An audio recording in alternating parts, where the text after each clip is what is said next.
Rabbi Ellman, you have a button on. It says JFREJ, Jews for Racial and Economic Justice. Could you tell us about the group? JFREJ is home for the Jewish political left in New York City. It was founded, I can't remember exactly what year, but the incident that caused it to be founded was when then Mayor Giuliani refused to welcome Mandela when he came to this country, to the UN, I think.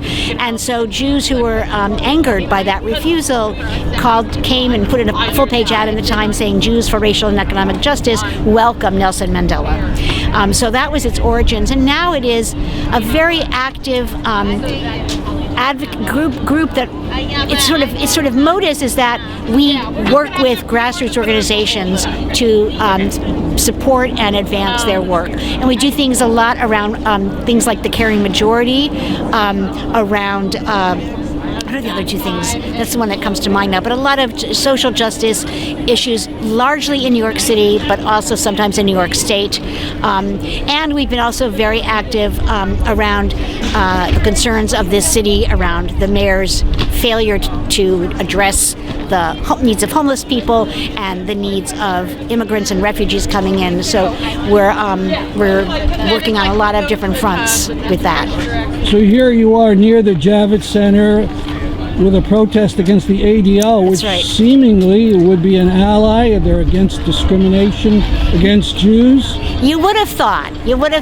I'm also here with Rabbis for Ceasefire, and the ADL has proven itself time and time again, especially after October 7th, but even before that, to really have a very limited view of what constitutes Jewish safety. And essentially, it's really holding on to the idea that Jews and Israel are one and the same thing.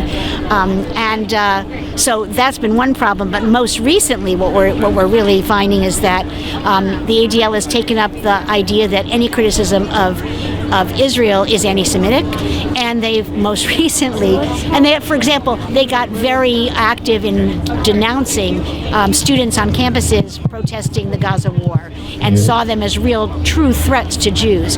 Yet, when Elon Musk raised his hand in a Nazi salute, their answer was, "Hey, take a breath. Let's not run to any conclusions about this." So they have a very warped, I think, idea of what constitutes Jewish safety and what constitutes anti-Semitism. And so we're here to say they're wrong. We don't want their support, and we think they are on the wrong side of history. You don't have any belief that Musk made an awkward gesture? No, I think it was actually intentional. Whether or not he meant to be a Nazi or whether he meant just simply to be very provocative, I think it was a Nazi salute. And I also think there's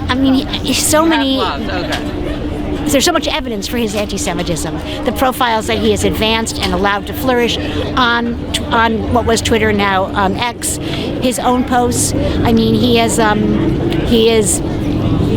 He's made no pretense of, I think, both being very suspicious of marginal groups, of which Jews are one, and of authoritarianism. Over to Germany to support the furthest right party. Yeah. And he's also supported, he was hostile to the idea of a redistribution, which was part of a kind of a reconciliation, a land redistribution in South Africa, and sees it as like an attack on white people.